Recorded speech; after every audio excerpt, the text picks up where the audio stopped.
We got a few questions.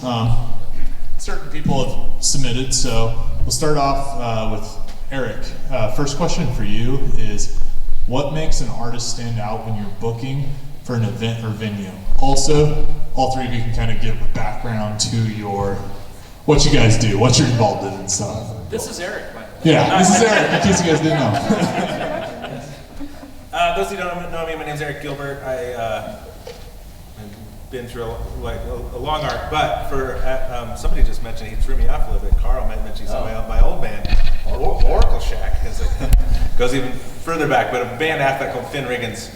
I booked and kind of essentially managed that band and booked that band all over the country, so I got used to what it took to try to get through the door. That was with my wife. And that's kind of where I learned a lot of what I do. Recorded one of those records at Audio Lab, thanks to Steve was generous enough to give me the keys and see if I could figure it out all by myself for the most part. It was okay results. And then, so then I helped co-found Treefort Music Fest in 2012 and Duck Club Entertainment and run that and have been the talent buyer for that for a long time. And now I have band practice this afternoon with my new band, Floating Witch's Head, and I play keys. As far as what to look for, one thing I kind of just as a core principle, I think it's important for both sides to understand. I talk about this a lot because I feel like venues and artists get put in adversarial, they get framed in adversarial positions a lot, which is really the opposite of how it should be thought of. It's really a symbiotic relationship, and I was explaining to somebody last night at the music hall. It's really a business partnership. It depends on what type of gig or show you're playing. I mostly work in ticketed shows with touring bands or local bands that have the aspiration of building an original body of work to maybe tour and stuff. And for me, that is the band is thus a small business trying to develop its business, and looking for venue partners to help grow their business and vice versa. So just as a baseline of that. And so for me, I think as a band, it's really important to understand the value that you bring to a venue and how best to be that partner, right? And vice versa, venues need to understand what they can do. And so at its very core, we're entertainment as musicians, and venues are looking for entertainment to A, help get people in the door, and B, not chase them away once they're inside the door, inside the space. And it depends on the venue, and it depends on a lot of different factors, but at its core, sustainability is built out of people showing up and there being enough revenue based on bar sales or tickets that everyone gets paid, and it's a sustainable system. So I think sometimes it gets lost. I'm a huge, I get a lot of agents from around the country know me as someone who just purely loves music and will take chances on things that are exciting, but it won't continue to work if it doesn't get some traction. So expecting someone to quote unquote like your music is good, your music should be good, but really if you get inside the nuts and bolts of how you can best function in their ecosystem is kind of how you can help get through the door. And so what are you doing to represent that when you reach out to somebody? And sometimes that is as purely as a style of music that's going to fit, or the right setup, depending on if they have a PA or they don't, and a lot of different things like that. And then just to finer point on your question, because I do book events that are we partner with a lot of people that book Alive After 5 or stuff like that, where there's a little less expectations of bringing people. There's a built-in crowd. Treefort's a little more like that too. The expectation there is that we're actually bringing most of the people to that, and so then it is a little bit more curatorial. What are we excited to kind of showcase for the crowd that shows up? If it's in a place like the Grove or the band shell, Treefort, is it family friendly enough? Does it check other boxes? Is it is it going to get drowned out because it's too quiet? And so then there's a lot of environmental questions about it. Is that a good enough start to Totally. Yeah, thank you. Cool. Steve, if you'd like to kind of give an introduction for yourself, and then your question is, what should bands do before stepping into a studio to make the most of their time? Okay. I'm Steve Fulton. I own the Audio Lab recording studio. I'm also a longtime musician, played around here for nearly a million years. I think it was the 20th century that I started. Anyway. Actually, I just want to clarify. I got my start watching his band play. Yeah. Which is true, actually. Yeah, there I was. was a big fan. You were awesome. I remember we played a gig, which now is, it was during the River Festival, and it was on the back of the stage was up against Front Street, pointing down 8th Street in Bodo, which is Bodo now, but it was a little park right there, and it was a killer gig. There was like, I don't know, several thousand people there, and had some really great pictures. And years later, I meet Eric, and he says, "Hey man, I'm right there in that picture. Right? I'm at the front of the stage right there. I was 16 years old." I'm like, "Yeah." And then you fast forward. It's so fun to see someone that you've met so successful, do so many cool things for our community and music. But I've been involved in many different facets. I'm here in the role of my studio, so I'm going to focus on that. I guess the Audio Lab's been around for 33 years this year, so we've been doing it for a little while. We're in the same building as the Visual Arts Collective. But there's another question that I know is going to come, and I want to put those together. Totally. Because to prepare yourself to go into the studio requires pre-production. And there's a question coming, sorry. I knew this question. You're good, yeah. I just feel like if I can put those together, then you won't need to ask me that question. The best way to prepare your project, and I'm going to say project because it doesn't have to be a band, it could be an individual, is pre-production. Pre-production is a funny thing because it's really, it's subjective to a lot of things and what you're bringing to your recording project. But clearly the things that you need to do is you need to be ready to go in and record and be as efficient as you can because the clock is ticking, right? If you're a live band, it's going to be one thing. If you're a solo artist, it's going to be another thing. If you're a live band who plays together and you want to record as a live band and possibly do just reference scratch vocals for your lead vocalist, and you don't do any other vocals. That's actually a really cool thing because you can sort of take yourself off the grid of a click track, and you can let things kind of push and pull according to the dynamics, and embrace the fact that when it's a higher dynamic, we're going to speed up a little bit. The lower dynamic, you can sort of settle into what the normal click track or the tempo would be. I always like to suggest that people practice with a click track. Always, always, always. If you can possibly practice with headphones on with a click track, when you get into the studio, you're just going to be so far ahead of the game. You're going to know the beats per minute. You're going to come in with your list of your songs. You're going to write down the beats per minute beforehand. You're going to make sure that the engineer has your track count of what you're doing. Drums with all the pieces of your drums. Everything listed out. And whoever the person is that's in touch with the studio can give them a list of all those things with the beats per minute, and they can make your tracks. I record in Pro Tools and Logic. I track in Pro Tools. I compose in Logic. I mix in Pro Tools. But if you do that ahead of time, you're getting your own minds organized. You're getting the songs organized. You're thinking about all the things. Like I can literally put together my headphone mix. Based on the information that you give me.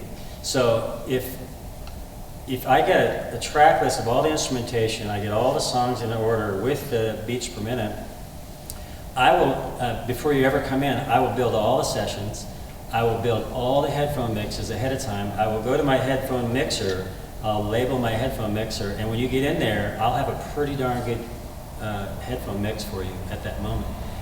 And if you're going to play off the grid, I still suggest that you find a beats per minute that you like, and we start the track with the beats per minute, so that whatever it is going on that day, you have 3 cups of coffee, and so everything starts faster.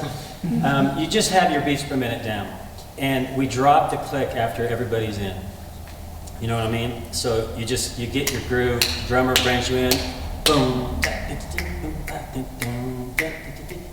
Then no click, everybody's still going, and then the chorus comes and you speed up a little bit, totally fine, it doesn't matter. But the pre-production part of what you can do to prepare for coming into the studio, I would start sort of there. It's how you rehearse, it's how you prepare yourself for the studio, and if you start that way, first of all, the engineer's going to go, wow, this is so awesome. I'm not going to be wasting my time the first hour of a session is just figuring all those things out, maybe even more than an hour. And the other thing is sort of, we can talk more about, there's another layer to that, but I think that's going to probably come up in other questions. So. Perfect, thank you, Steve. Yeah. So Fred, same thing. What do you do? Who are you? Kind of give them an introduction, and then your question is, what inspired you to start your podcast, and what have you learned from interviewing other creatives? All right. I'm Fred Fischer. My brand I go under is Fred Rock. Like Steve, I also was born in the 1900s.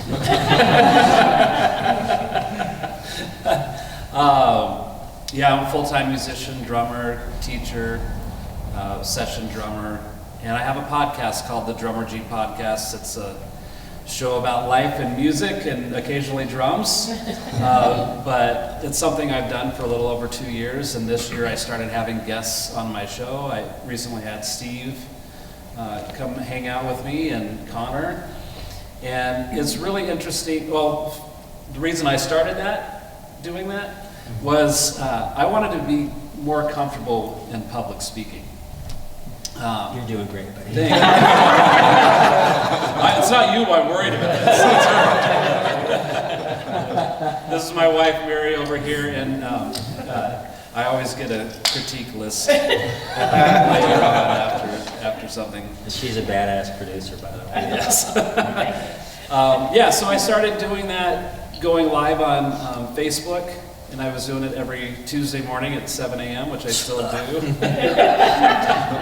I did try other times, and people that would watch would be like, if you did this early in the morning, then I could watch and listen while I'm getting ready for work. And then people were like, if you could do it later in the afternoon. So there was just no winning. So I just consistently have done it on Tuesday mornings at 7 a.m. But it was really interesting to be on and just hit go live, and there's no retakes or anything. You're just live and you're talking.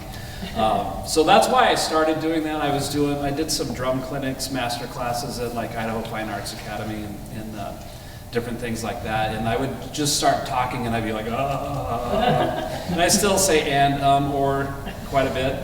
I've tried to do less of that. But having guests on has been really, really cool. Mary was actually my first guest to have on there, but it's just fun to dig into people's past and what inspired them to get involved with music and some of the successes and struggles they've had along the way. And then I always ask everybody, regardless if they're a drummer or not, the role of a drummer and what they expect from a drummer, in recording and playing live and stuff like that. I like to get other people's perspective on what's important with that. And it's great having different people. I just barely met Eric today, but we've been internet friends for a while. But yeah, I've been through a lot of stuff. I'm the drummer for the band Midline, which has been around since 1990. We had a record deal and toured a lot. There was about a 10-year span. We did about 150 to 180 shows a year touring. So just all of that has influenced my life today in teaching and recording and talking to people. Totally. Awesome. Eric, so what are some common mistakes you've seen bands make when reaching out to promoters or venues?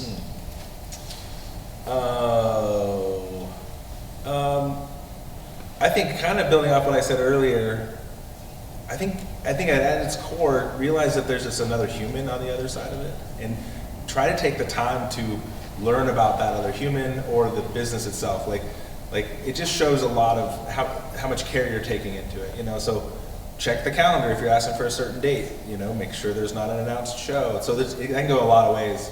I used to do a lot of PR for my band too, and then it's the same thing. Try to get inside the head of the people you're reaching out to and realize that they're just a human, and figure out how to talk to them like they're a human being, some of the mistakes is just like a long form. It's obviously a copy and paste thing that you haven't at least taken the time to, at the top, acknowledge who you're talking to, you know. So that's at its, you know, because people that do a lot of booking like me, we get tons of emails constantly. So, you know, and sometimes people overdo trying to get your attention, but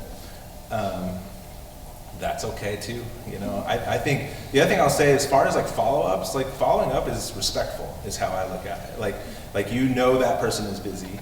Like just, you know, find a good cadence, try not to be too crazy about it, but eventually you'll force them to respond to you. And it's worth doing. I mean, that's like, I mean, sometimes it's just like, so, and then I think, and then one of the worst things is people just email and they're just like, I really want to play there. It's like, cool, what's your band called? Like, do you have any links? Like, so, you know, try to be efficient on that. Like, send some links. You don't have to say a whole lot. Like, links can tell most of the thing, but, you know, even better yet, especially if you're a local band trying to set up a local show, be like, hey, us and our friends, we have a show ready to go. We're just looking for a date. And since I know I email a lot of you in here too, then also as far as getting support slots with bands, one of the worst things that people do is they don't even try. Like, reach out. Like, if you see a band you're excited about and you think your band would fit, and you're like, hey, you know, we'll tell our friends and we'll help promote the show. Like, reaching out is kind of, if you don't reach out, like, what's the thing? It's like, yes, thanks. Percentage shots you have to take. Yes, there's a few of them. Steve, next question for you is, how do you help artists get into the right mindset for a great session? Mostly be in a pretty upbeat mood. I've been in sessions myself where the engineer was just like this stoic, this like intimidating, you know, not friendly. I'm just like, oh my God, this guy's in a bad mood. This is gonna suck. So I think having a little bit of a personality when people come in. The other thing that I really try to do is really help them be comfortable in their headphones, because back to what I said about practicing with headphones, so many people just don't do that. And I always think, gosh, it seems like such common sense. You know you're going to the studio, you know you're going to be wearing headphones, and you've never put a set of headphones on to practice at all. It adds a complication with your prep for the studio, but it would make such a big difference. And you could just go really ghetto. I mean, just a little, you know, live mixer and a little headphone mixer, and take the stereo output of the mixer into a headphone mixer, and they're super cheap, and a bunch of headphones for the whole band, and everybody works in that way. And this is just in reference to recording. You know, if you're doing a live show, of course, you're prepping for a live show. You don't want to do that. That's a whole different deal, because what you're looking for there is the sound of the room and the sound of the space and the sound of the speakers, which there's a whole thing about that too, because if you think about being on stage with a band and you got a monitor in front of your face and your monitor is so loud that you're not hearing anything but what's in the monitor, you are over-serving yourself of yourself. You know, you're like, it's all me and I can't hear anybody else. So then you start putting all this shit in the monitors and it just becomes a big mess. Well, it's sort of similar in the studio in the world of headphones. I'm basically asking a person to mix their own headphone mix if I don't step in and help them. So another big part of the comfort factor is getting to where you're not stressed out about the fact that you're not like hearing things the way that you need to be hearing things in the studio. Because what happens if a person's running their own headphone mix, I mean, there's a whole mentality about this. You can start off with nothing but the stereo mix from the two bus, you know, the stereo output of your recording of Pro Tools, and give that to them. And there's the start of your mix. But if you give everybody their own individual mix of their own thing, then all of a sudden, you know, it's just like they mix too much of themselves. So then they don't play the way that they would normally perform. They hold back. They don't even know they're holding back. But they're hearing themselves so loud, they're like, oh shit, I'm playing way too loud. Well, no, it's because you have yourself in the mix so loud that you can't hear everybody else. So then you're cranking it and they're cranking it. So probably the biggest thing is to start off, you know, with the headphones to where we just have a stereo mix. And I sort of work from Pro Tools with a basic live mix. Because old school mentality of mixing in a studio is like a live mixing console. And most engineers who mix live sound have drums, bass, guitars, keys and auxiliary instruments, and vocals. That's almost always the way that everyone starts it out. Well, I learned from that, so that's the way I started. My business partner, Pat, that's the way he is. So everything comes from left to right, basically, as if it were a live mixing console.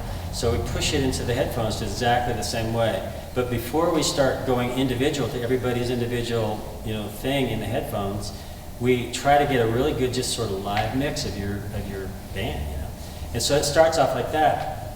And then you take and you put everything that you can. We have 16 tracks that are available, 16 channels, I should say, that are available in the headphone mixer. So one of them is the stereo mix of the whole thing, and the very last one is the talk back.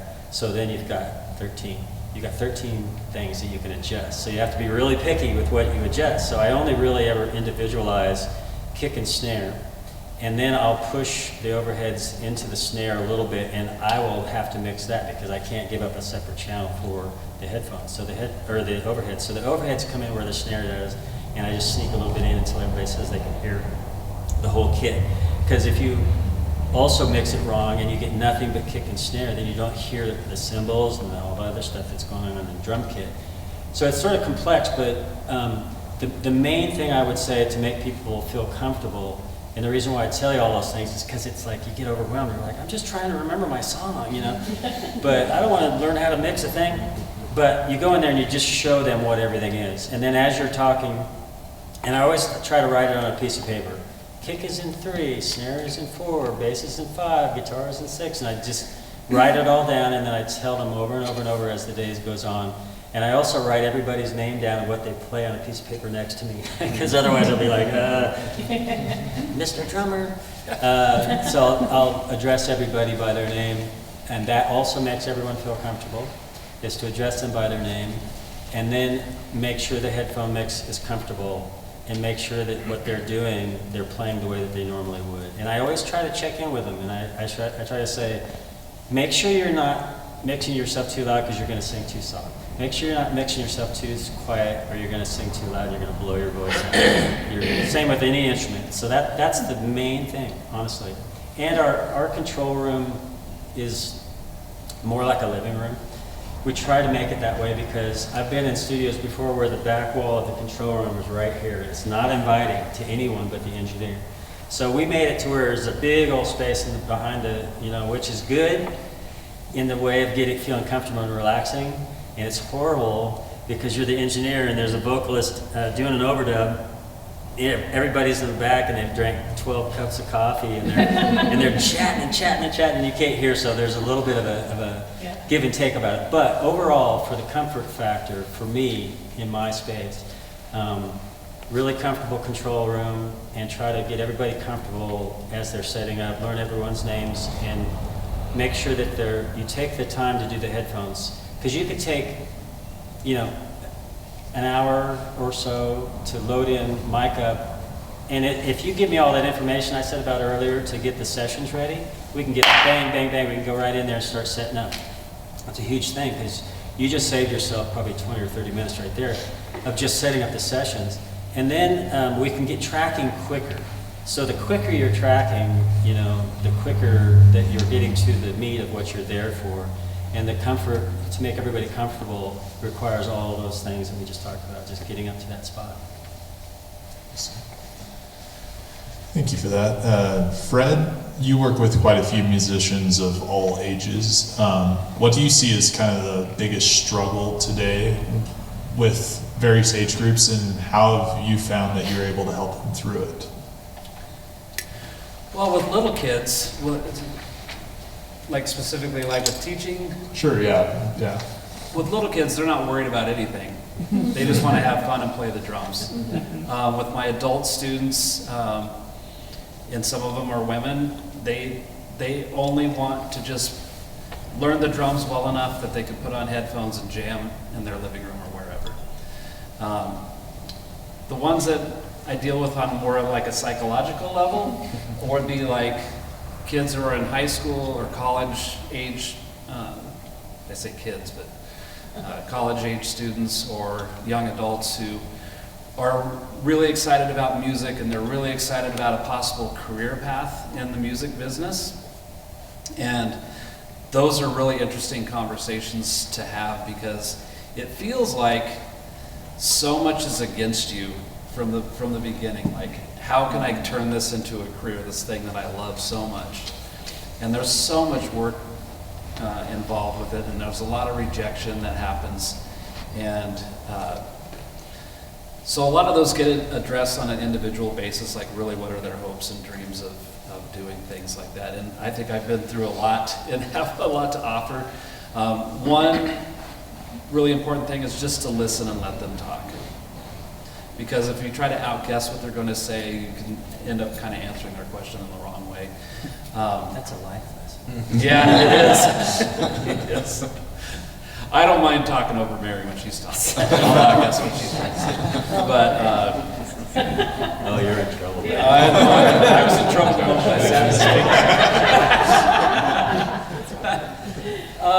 one thing I always tell them, though, is for me, in the life I have right now, I've had some really great mentors come into my life that really supported me in my dreams, and so I try to be that with my students, but not just only me, like to get around other people who have had success with music and can help direct them and point them in the right direction. And I think that's a really, really important thing. And before I forget, one thing I wanted to expand off of what Eric was saying about bands wanting to be booked, and this kind of goes along with my students too who are in bands and they're wanting to play shows, is say as much as you need to say to a possible venue or a talent buyer with the fewest words possible. It's, you want to introduce yourself, but you don't want to go into this long multi-page description of who you are, and you started playing music when you were 4, and the venue doesn't care about that. It's just say, hi, I'm this person, I have a band, my band is this, we're interested in playing your club. And if you have possible dates that you want to give them, then you can put that out there, and then when the venue responds, they'll usually come back and say, nice to meet you, yeah, send me a link to your website or your social media stuff or whatever. And then when they ask for that, don't send them 12 different things to check out. Just like if you have like one portal, like through a website or something, but always be cool, always be patient, always be willing to just be there to help and offer something. And I think that's true too with going in the studio, like Connor was asking you, like how do you make people feel comfortable? Because a lot of times when you go in the studio, especially for first time people, they're super wigged out and nervous about it, and they're overly excited, and just always being cool and always being able to help and help put them at ease, and just go, hey, we're just playing music and this is fun. Yeah. So I think those things kind of coincide too with, the challenges that young musicians have and what they're trying to do. And they just need people that go, yeah, you can do this and this is how. So question for actually all three of you. What's one piece of advice you would give your younger self as a musician?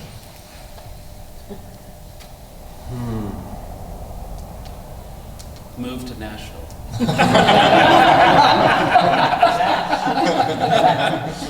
That was the younger self. Now I just need an airport and the internet. So. That's advice you would have given to your younger self. Yeah, I was actually scheduled. Mary and I were gonna move to Nashville in the early 90s, and ended up not doing it because I had this other opportunity, and I didn't. I think I should have. Woulda, shoulda, coulda.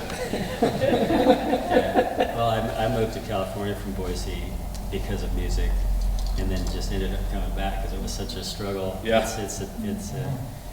Yeah, man, that's a tough one. What to say? I think my main thing that I would probably want to tell my younger self is stage musician all my adult life.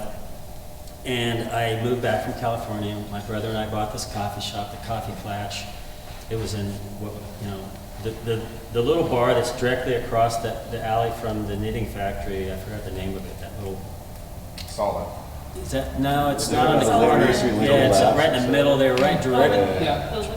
Directly, it's not Liquid, it's one more down. Okay. So it's directly across from Happy Fish is where it's from. Anyway, that was the Coffee Klatch. That was my coffee shop back in the early 90s. Anyway, I was in there and I put out my first record, my band called Hoi Polloi, the one that Eric was referring to. And a guy who was my friend, he was my really good friend. He says, "Yeah, Steve, this is pretty cool. You know, I just don't know if you really should be a lead singer." He literally said that to me. And a year later, I was on Star Search. 1 year later. So I was like, man, I'm so confused. I suck to that guy, and these guys let me on that show, you know? So there's a lot of no's and a lot of negativeness, and there's people that just will not like what you're doing, you know, and they have the gall to say it. The truth is there's a space, if you put the effort forth to write music and perform music, you've done a big, huge part of the battle.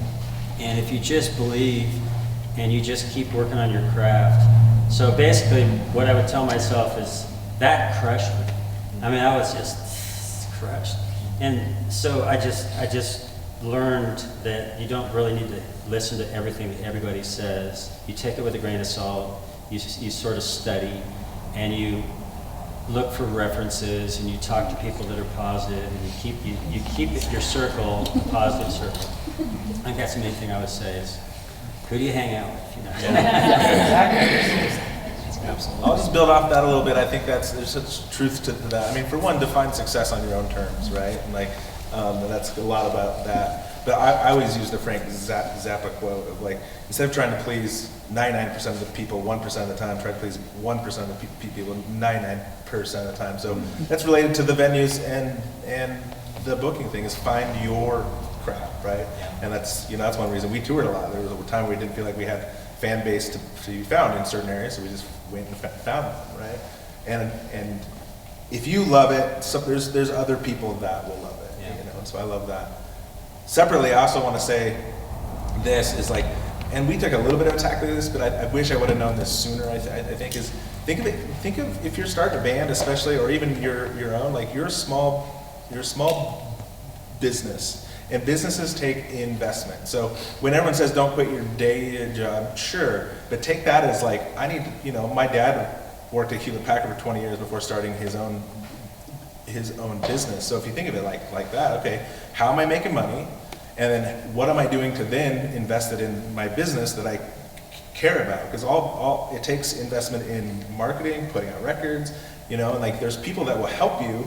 But people that are recording your records or being your booking agent or doing your marketing, you have to pay them like you're running any other business. If you bring your friend along to do front of house, they're probably going to get paid before you get paid. That's just how it works. And so if you think of it like that, and then think of one of the things I was going to say is that bands that learn to promote themselves, like that's how I learned to be a promoter, was promoting my own band and then promoting my friends' bands. And the big bands we work with now, they have a whole team they don't expect us to do all of the marketing. It's a partnership, and they have a whole team that is very focused on how to promote their project. We compare notes if it's on the digital ad space or whatnot. So if it's just you, think of what a full-fledged band, what roles they have.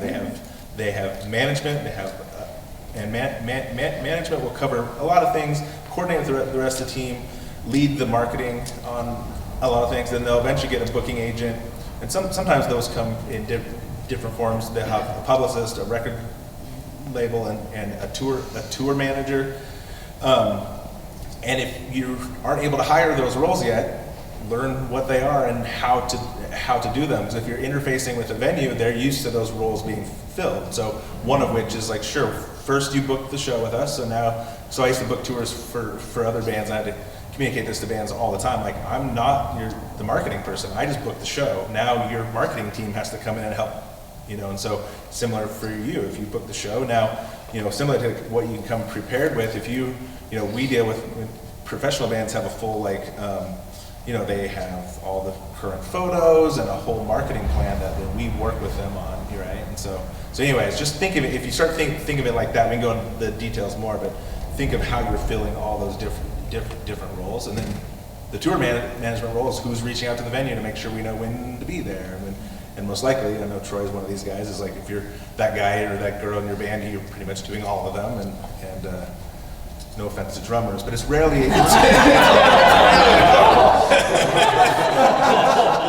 Because drummers are so important in the musical space.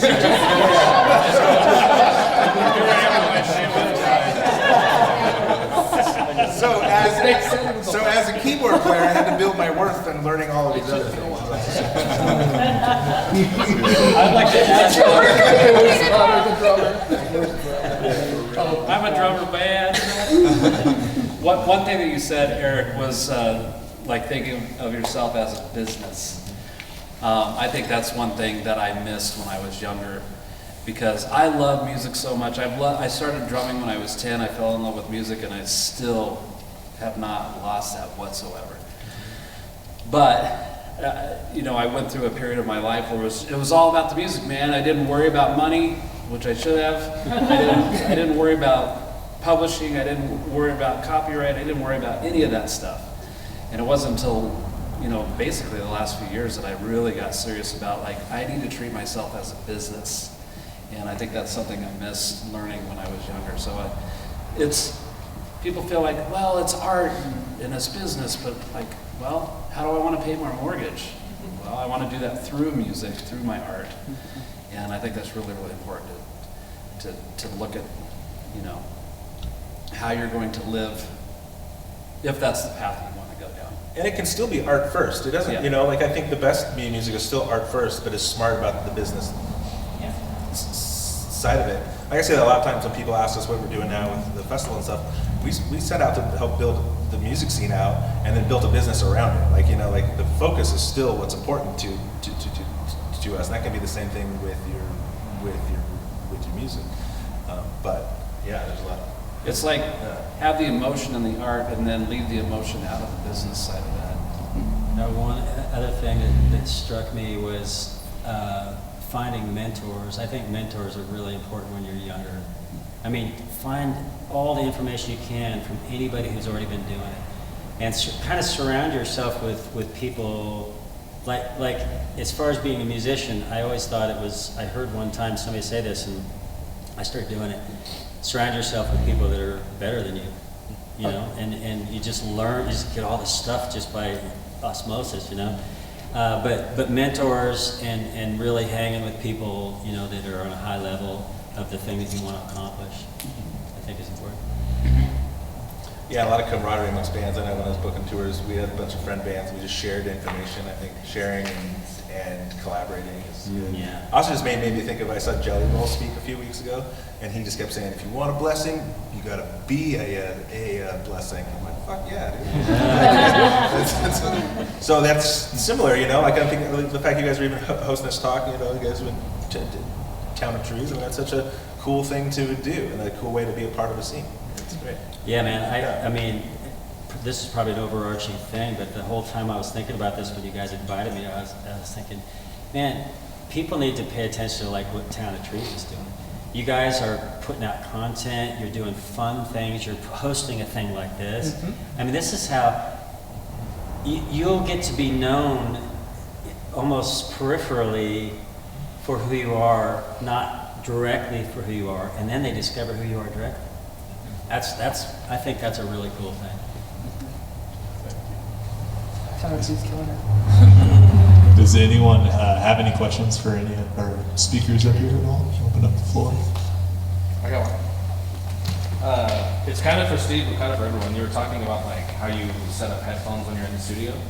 When you're playing a live show with in-ears, are you doing the same process, or would you have a different method of how you're setting up your sound? Actually, it's a little different because it's very specific to the live show, and the great thing about in-ears is the fact that you're basically erasing the issue of the space and how you're dealing with the space in the monitors and how loud you need to have your own thing. But I think the basic setup of it is similar. Like always practice with them, always.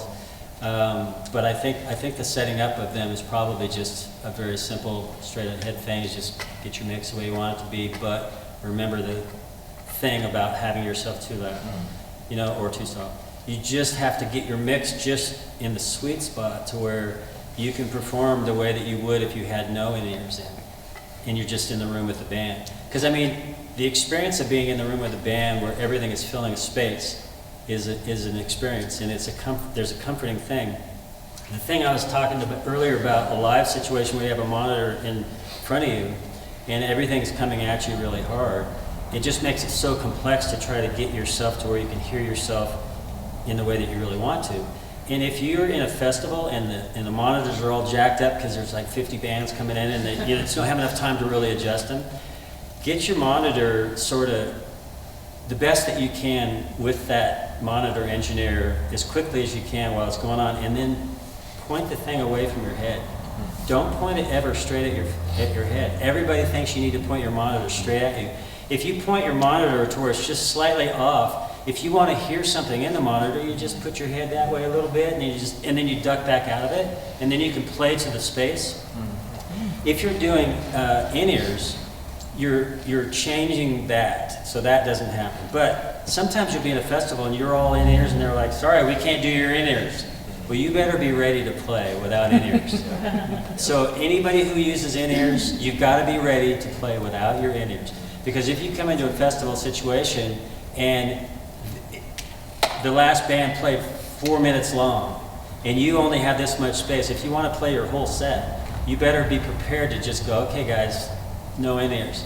And if you've got tracks or something you're having to deal with, then those go to the drummer or whoever is the one that plays with those tracks. So those are a couple of things to keep in mind when you're doing in-ears.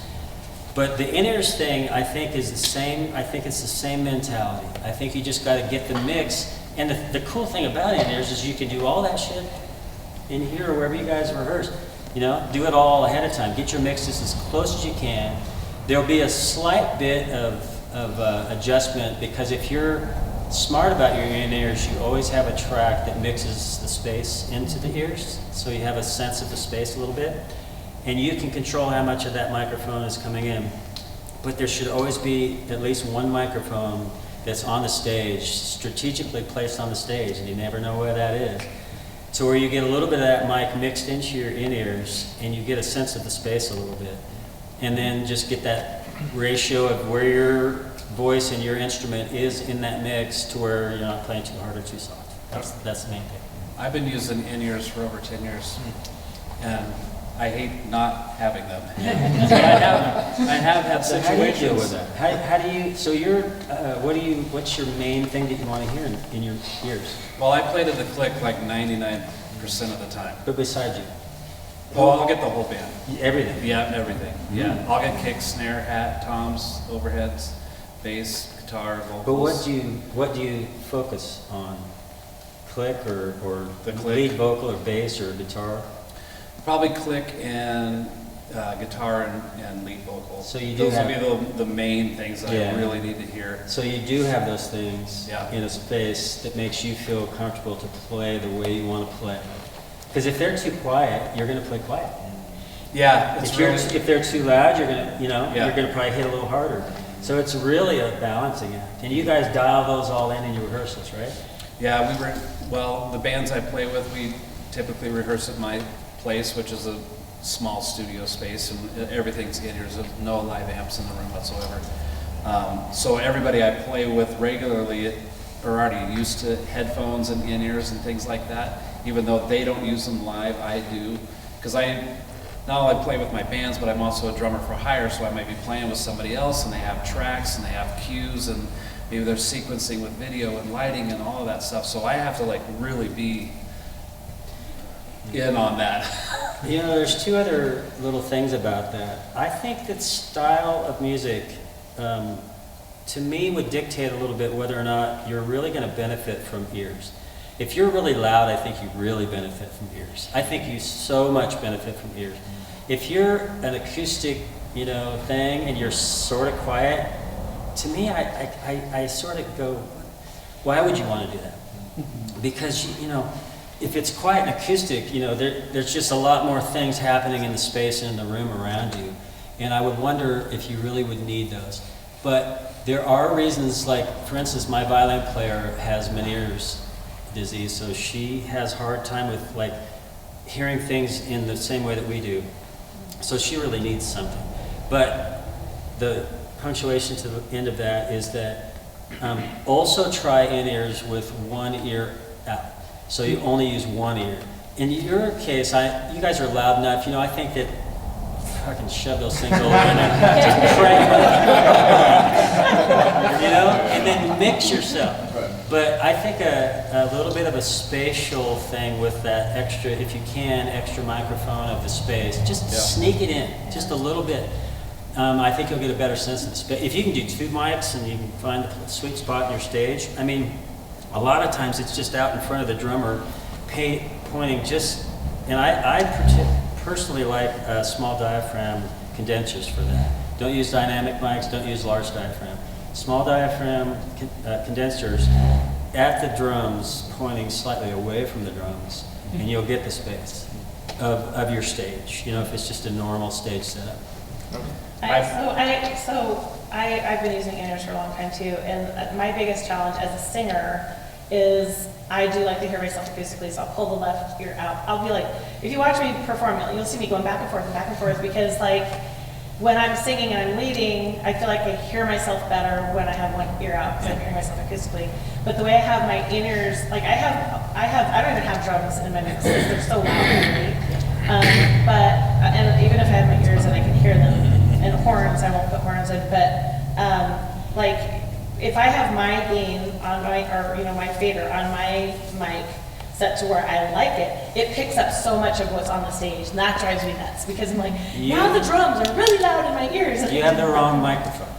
Yeah, that's what I thought, because our old shirts didn't do that, but the new ones do. You need a unidirectional, not an omnidirectional.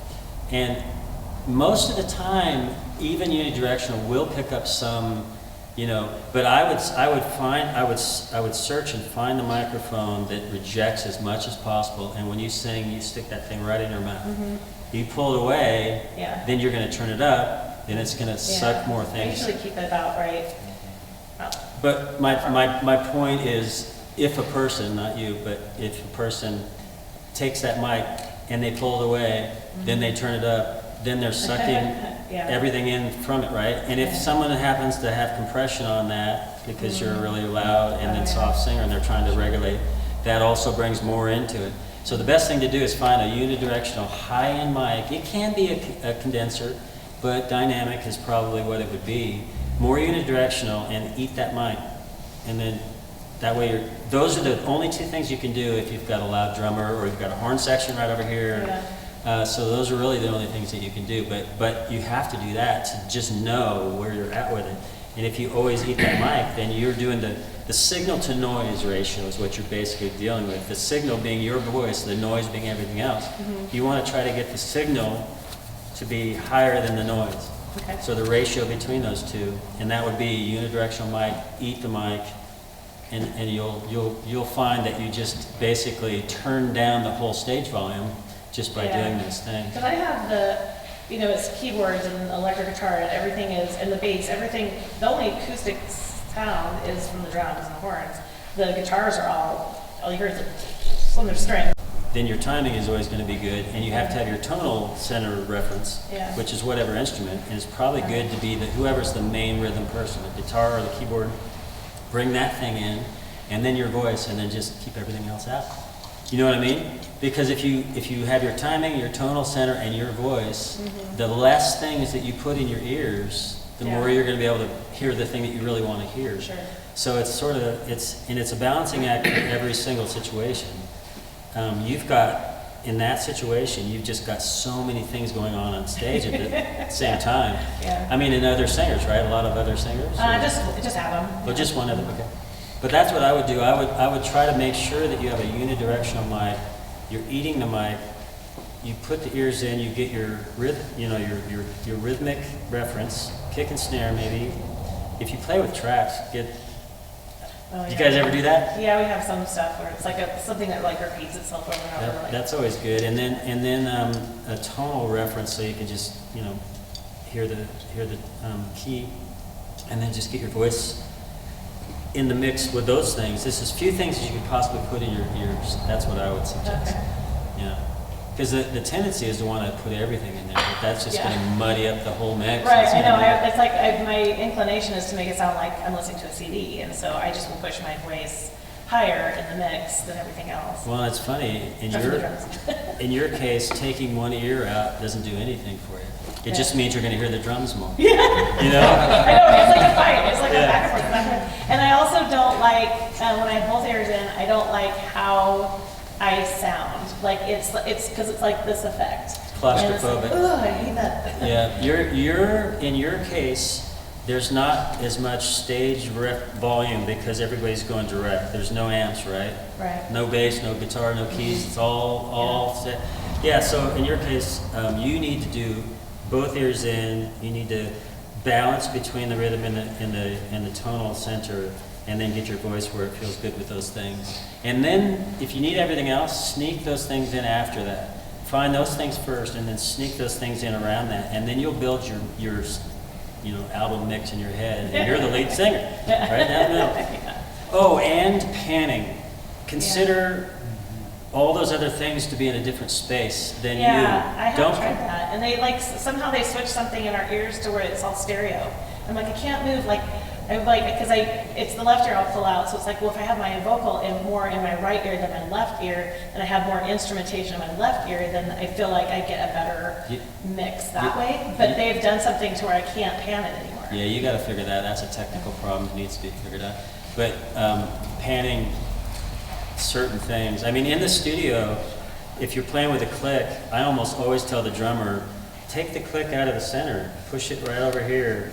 You got your hat and your snare if you're a right-handed drummer, put the click right there.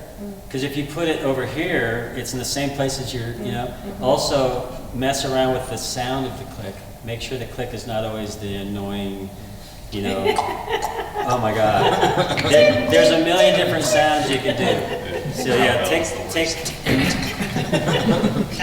that, if possible, that's a good pre-production thing as well. If possible, think about what the sound of the click is that the drummer can really hear. I have a really high-pitched clave to get over the top of everything else that I'm playing. And I like it right down the center, but another technical aspect of probably in-ears that I use is more often than not, venues have digital soundboards. And so I have those soundboard apps, all the different ones on my phone. And so when I'm playing a live show and I go to do my monitors, I'll ask the monitor engineer or the front of house engineer if I could do my own monitors. And usually they're like, yes, you can. And they will give me their wireless code or whatever to put in. And then I just dial my own ears in while I'm doing sound check. And that's one less person the monitor engineers, you're trying to get their attention for more or less of something. Yeah, and this is when you're going and you're playing at a venue on your own, not doing your own sound. Yeah.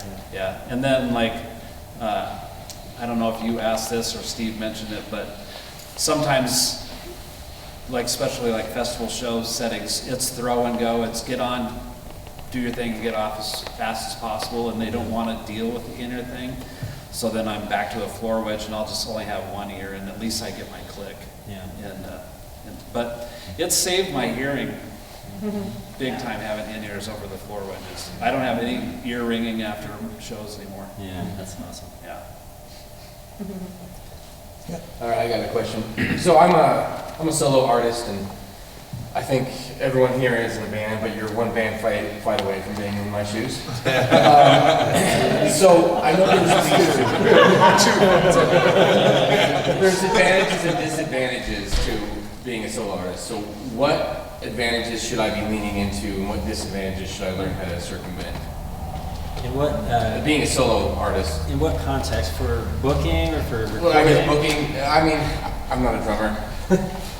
So, but booking and recording, I was thinking booking mainly, or just, Yeah, I mean, I would say, and it's funny because Maddie's done a good job of this, like, the thing with like a lot of environments that people want to book music in is they're not necessarily the best listening environments, and if your solo project is you singing songs and it's not necessarily a high energy sort of experience, you're going to limit the types of rooms that makes sense.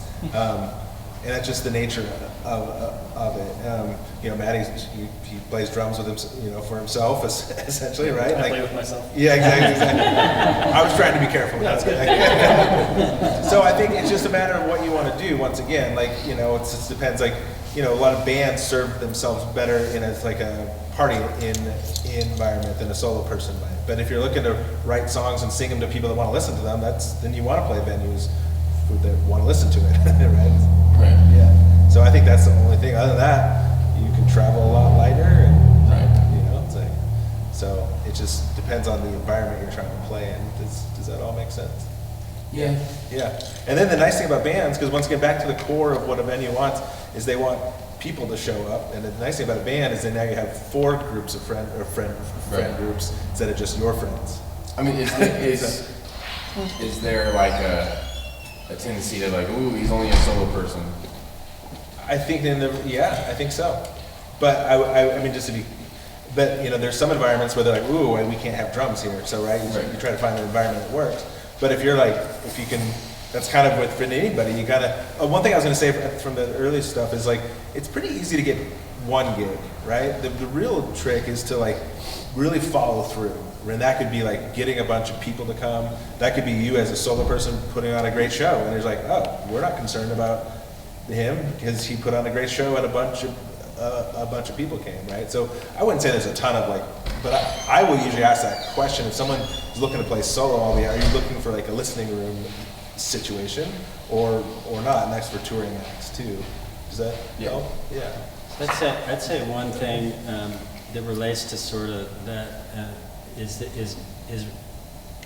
having a focus, like really focus on what you want out of your career, because as a solo person, I mean, there's a ton of opportunities, but if you start knocking on the door of a place that doesn't really lend to that, then you're going to get rejected. You know what I mean? And that's a bummer. Show up with a shredder with acoustic guitar. Yeah, exactly. Unless you crank the shit out of your... I mean, I've seen Bob Lowell do it, man. It's awesome. But, yeah, I was just saying, maybe really try to be very clear about what the goal is, what your goal is, you know, for your career. And then go after, do all the research and find the bookers for those venues. Look for, I mean, have you ever heard of the Listening Room Network? No. You should look that up. It's killer. Listening Room Network is all about. It's an organization that books house shows. They book venues that do nothing but quiet listening spaces, and that might be like and there's a lot of those things out there, but that's a really good one that I really love. And I think that if that's what you want to do, you know, you could start with building a profile on an organization like that one, and then you can sort of point people to that because it has ways to connect in anywhere in the country, really. They book all over the place, but it's very, very, very focused on listening room environments. You don't have to be solo. You can be you know, duo or a trio, but it'd work really well for what you're doing. I have open to all you guys, but kind of a lifestyle question, I guess. Like, how do you balance? You know, you're working your music as a business, but keeping the passion and keeping the art, and not making it feel so.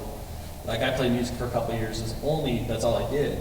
And at some point I was just like, God, if I have to play Tennessee Whiskey one more time.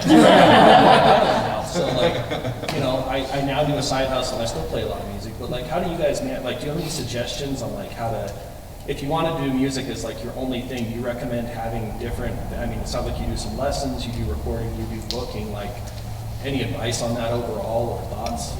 I'm gonna go first just because I have to leave, but I apologize, but I have band practice. At least it's on the brand. But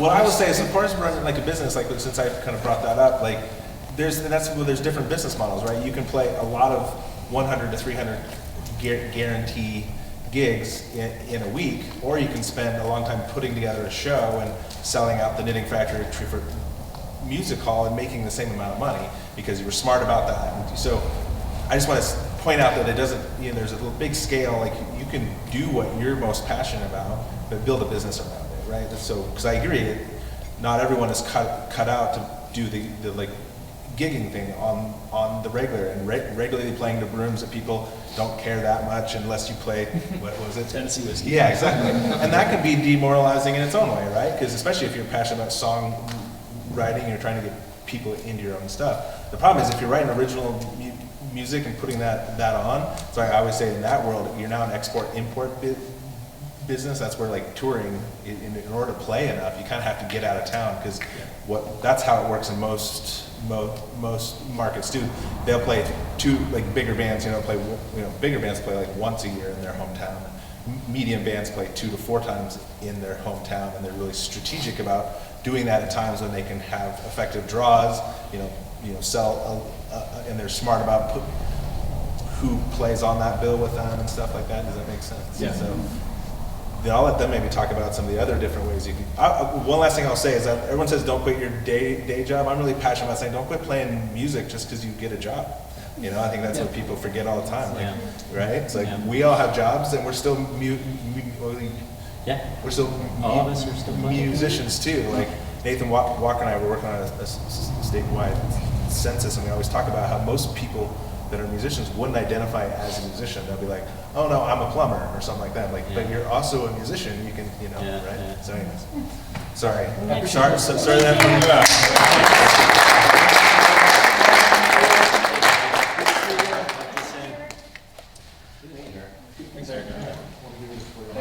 Don't get pulled over going too fast.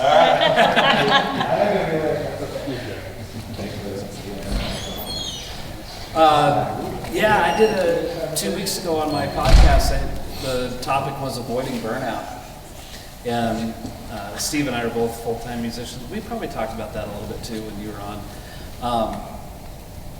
So for me, my belief is that we're all given a God-given talent. And so because I believe that, I feel like we have a responsibility to use that talent. So maybe your talent is a plumber, or if you're a musician, I think that then you need to use that talent. But to stay motivated and doing something is having a well thought out plan that you're going to execute that plan and a goal that you're always trying to work towards. So that you're not just kind of in a cul-de-sac of the same thing over and over. So Mary and I try to have a business meeting at least once a week. We'll go and get coffee or breakfast or something, and we'll sit down and we'll write out with our notebooks right there in the restaurant. Today we're doing this, tomorrow we're doing that.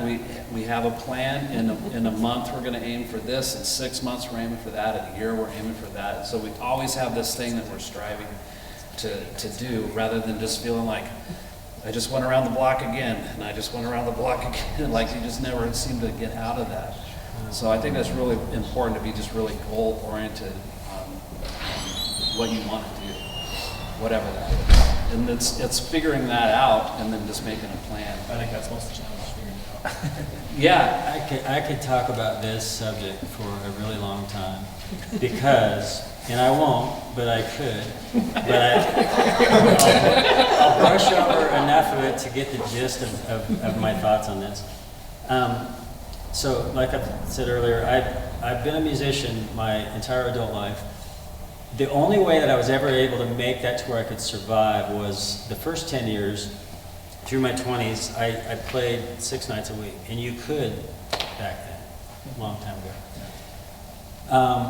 The next 10 years, I had started my studio, and I still was full-time, and I was still touring.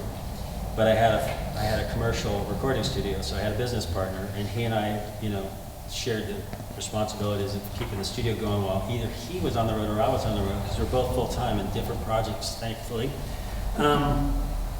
I've been a concert production manager for 30 years as well, and it's honestly sort of a full-time job. It's a lot of work from about the end of April to the early October. I work for Live Nation. I'm doing the Outlaw Music Country Music Festival that's coming to town on Tuesday at the Idaho Center, and then I'm doing the one. I run the shows for Live Nation, and I'm doing the one in Spokane 2 days later. I mention this just because it's a very, very complex job, and it takes up a lot of time, and it's a thing that I put on my calendar. And then the studio is all calendar based, and your gigs are all calendar based. So what I ended up doing as a musician, because I call myself a musician first, but I own a commercial recording studio for 33 years. I've been a production manager for 30 years. But what I'm basically, and another thing, just to give a little bit of a picture, and this is why I mentioned the thing about Town of Trees I love about them, is that they do stuff. They do a lot of stuff to put it out there what they're doing.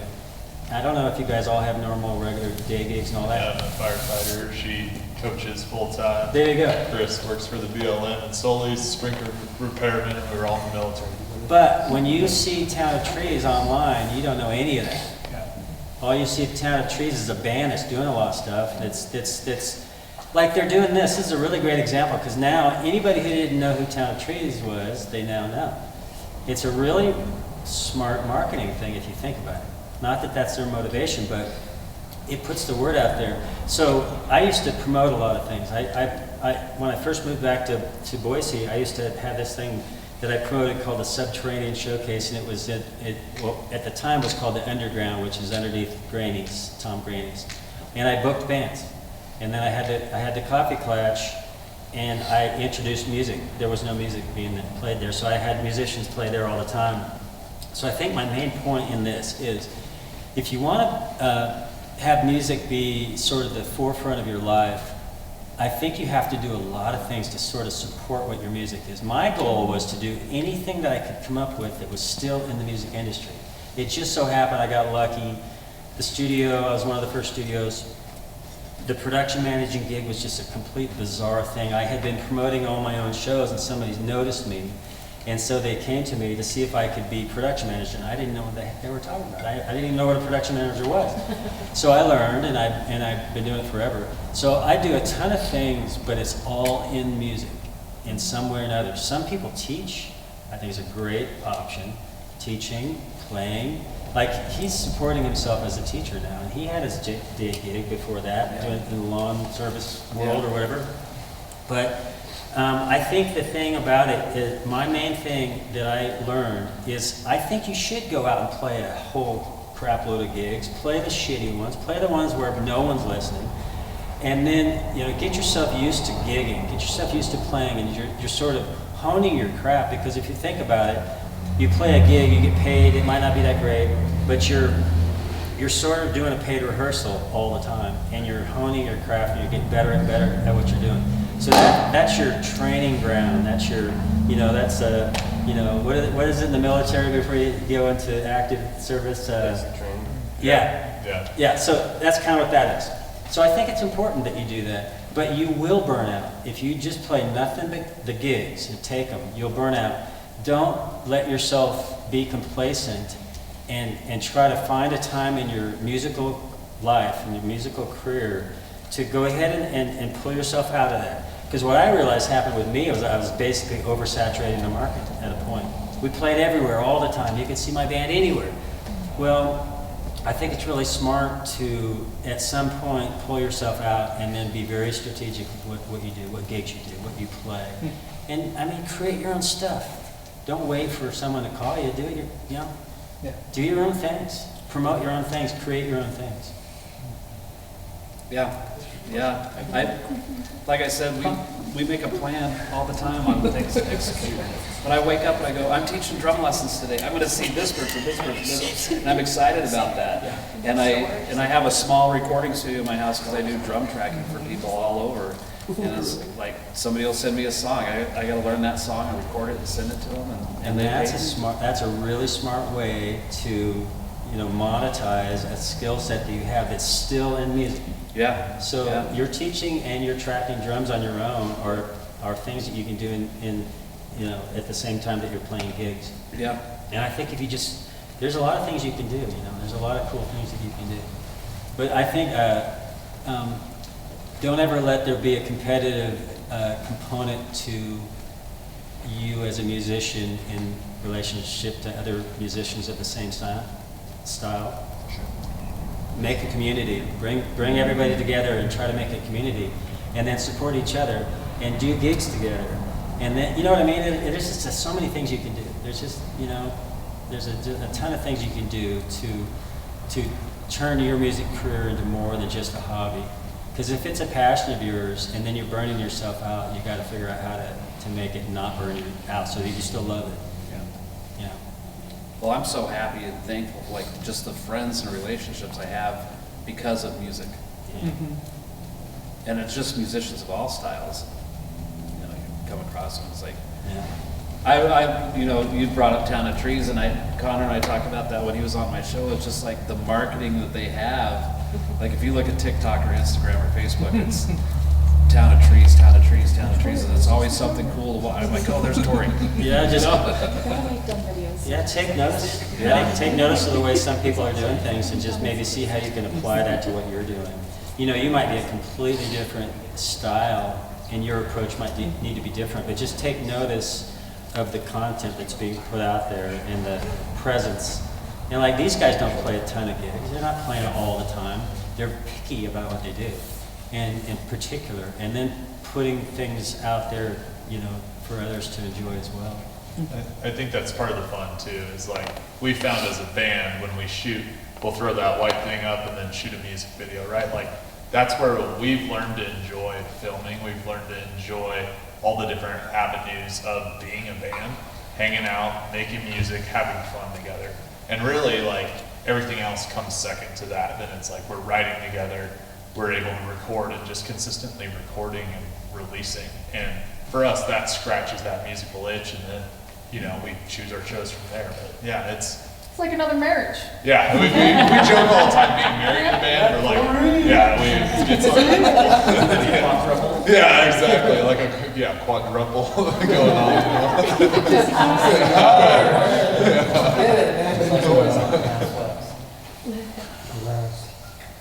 Are there any other questions anyone has? Sam? Oh, Mr. Fulton, sorry, I'm just learning. So how do you balance that with recording? Like sometimes I was like, no, there's so many gigs around, and we need to like slow down, or we're figuring out with like that, and then there's like some out of town stuff I reached to, that got back, but I don't want to like go too fast, like into stuff that we may not be ready for. So. And what's your question? I don't know. That was a valid question. I was like, it's okay. How do you balance out the pacing, like not going too fast or taking too many opportunities, but then knowing like when to do recording, when to play live, like the phases? That's an awesome question, man. I've overbooked myself so much, and I've only recently started to realize how to sort of pace out what I accept and what I can handle. Because I don't want to be half there for a session. I don't want to be half there for a gig. I want to be fully present. And I think the way that I do that is I always build in space. Like, for instance, this week I'm going, I have a show that's going to be an 18-hour day on Tuesday at the Idaho Center, and then I have a day that I travel, and then I do the show again. It's probably going to be another 18-hour day. I never book myself a flight in the morning, okay? Sounds really simple, but if you think about going on a trip, if you start off your trip getting up at 4:30 in the morning, the rest of the trip has been, tiredness has started off your trip. So there's just little sort of things that you need to use for yourself in how you schedule yourself. And that is spaces. And I want to relate this to music because a lot of times when I'm producing, because I produce as much as I engineer, and a lot of times I produce by default because no one has a producer and no one wants to pay for a producer. I mean, it doesn't really happen when you're an independent. You don't have a producer and an engineer. If you're on a major label, you have a producer and you have an engineer. But almost always in a commercial studio with an independent artist, they come in and they don't have a producer. They need to rely on you as a default producer. But what it really is most of the time, if they're experienced, is you're co-producing with them. If they're inexperienced, you are producing their album for them, and you're giving that gig to them. And they're benefiting from the fact that you're helping them through that. And you do all kinds of things. One of the first things that I do, if they're asking me to do this, because I don't do it without them asking me to do it. If they want my opinion, I'm all about it, but I don't just give my opinion. But you just sort of you just end up producing because you sort of have to. One of the things is making sure that there's space in the music. It's not just filled up from start to finish.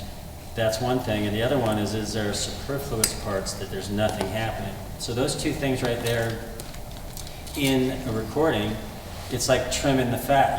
You want to make sure, okay, we're starting the song and it's taken 1 minute before the vocals happen. Little things like that. And that's the producing that happens when people are recording. They're usually sort of used to playing the songs live, but then there's a recorded version of it. So yeah, live, play the whole minute, play 3 minutes, who cares? But in the studio, that needs to be about 15 seconds, if that. So building in spaces of your recordings, to me, is not, because as a listener, when you're listening to those things, and there's a space that nothing's happening, there's just rhythm, there's not a counter melody, there's nothing that's like leading you to the next section of the song or something like that. I think you need to look at your structure of your recording. I feel like your life is similar to that. I think you really need to build in spaces. Just build in spaces in between things so that you can handle, all the scheduling. Because my calendar, when I start my year, I'm usually booking up the rest of my year, and it's done by about March. I have touring of my own music. I tour solo quite often. I tour with my 2 music partners in a trio, and sometimes a 5-piece. I have on my books right now Live Nation shows through October. I think I have 30, I think I have 30 shows, exactly 30 shows. My studios, I have 12 albums I'm working on right now. So the calendar is so important. I mean, I have to be very, very, very methodical about how I book my calendar, and that is leaving spaces to where I can have a little bit of a respite in between this one and that one, and never fly early. Never. That's a good one. That's a good one. Yeah. I mean, sometimes you're forced, but do everything you can to not fly before like 10 o'clock in the morning. That's my thing, man. Then you don't start off your trip tired. Do we have any final questions from anyone, or everyone feel like they go hang out, eat some more burgers? That's awesome. Well, thank you guys so much. If